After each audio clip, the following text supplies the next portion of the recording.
വായിലിട്ടാൽ അലിഞ്ഞു പോകുന്ന നല്ല സ്വാദിഷ്ടമായിട്ടുള്ള ക്യാരറ്റ് ബോൾസ് പായസത്തിൻ്റെ റെസിപ്പി ആയാലോ ഇന്ന്. അപ്പം എല്ലാവരും എന്തായാലും ട്രൈ ചെയ്ത് നോക്കിയിട്ട് ഫീഡ്ബാക്ക് എന്നെ അറിയിക്കണേ. ആദ്യം തന്നെ ഞാൻ 3 ക്യാരറ്റ് എടുത്തിട്ടുണ്ട്. അതിനെ ചെറിയ പീസാക്കി കട്ട് ചെയ്തിട്ട് ഗ്രൈൻഡറിലോട്ട് 1/2 കപ്പ് പാലിൻ്റെ കൂടെ ഒഴിച്ചു കൊടുത്തിട്ട് നല്ല ഫൈൻ പേസ്റ്റാക്കി ഗ്രൈൻഡ് ചെയ്തിട്ടുണ്ട്. അതിനുശേഷം ഒരു പാനിലോട്ട് 2 ടേബിൾ സ്പൂൺ ഗീ ആഡ് ചെയ്തിട്ടുണ്ട് കേട്ടോ.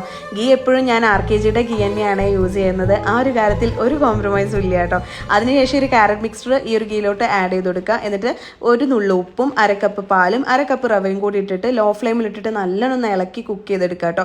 ഇതേപോലെ പാനിലും വിട്ട് വരുന്ന ഒരു പരുവാകുന്നത് വരെ കുക്ക് ചെയ്തെടുക്കുക. എന്നിട്ട് ഫ്ലെയിം ഓഫ് ചെയ്തതിന് ശേഷം ചെറു ചൂടിൽ തന്നെ നമുക്ക് ചെറിയ ക്യാരറ്റ് ബോൾസ് ഉണ്ടാക്കിയെടുക്കാം കേട്ടോ. ഇതേപോലെ അപ്പോൾ കയ്യിൽ നെയ്യ് പുരട്ടിയിട്ട് വേണം ക്യാരറ്റ് ബോൾസ് ഉണ്ടാക്കാൻ. അപ്പോൾ ഒരുപാട് ബോൾസ് കിട്ടിയിട്ടുണ്ട്. ബോൾസിനൊന്ന് സോഫ്റ്റ് ആക്കാൻ വേണ്ടി 5 മിനിറ്റ് ആവിയിൽ കുക്ക് ചെയ്തിട്ടുണ്ട്. നമ്മൾ ബോൾസ് സോഫ്റ്റ് ആയില്ലേ. അതിനുശേഷം നമുക്ക് ഡ്രിങ്ക്സ് ഉണ്ടാക്കാം. ഒരു പാനിലോട്ട് 1/2 ലിറ്റർ പാലും കാർഡമം പൗഡറും അതിൻ്റെ ഒപ്പം തന്നെ 1/2 കപ്പ് കണ്ടൻസ്ഡ് മിൽക്കും നമ്മളെ ക്യാരറ്റ് ബോൾസും കൂടി ആഡ് ചെയ്തിട്ട് തിളച്ച് വരുന്ന സമയത്ത് കസ്റ്റേർഡിൻ്റെ മിക്സ്ചർ ആഡ് ചെയ്ത് കൊടുക്കുക. എന്നിട്ട് ലാസ്റ്റ് കുറച്ച് നെയ്യും കൂടി തൂവി കൊടുത്താൽ സംഭവം സെറ്റായിട്ടോ. വേണമെങ്കിൽ ഡ്രൈ ഫ്രൂട്ട്സ് വെച്ച് ഡെക്കർ ചെയ്യാം. അപ്പം ട്രൈ ചെയ്ത് നോക്കൂ.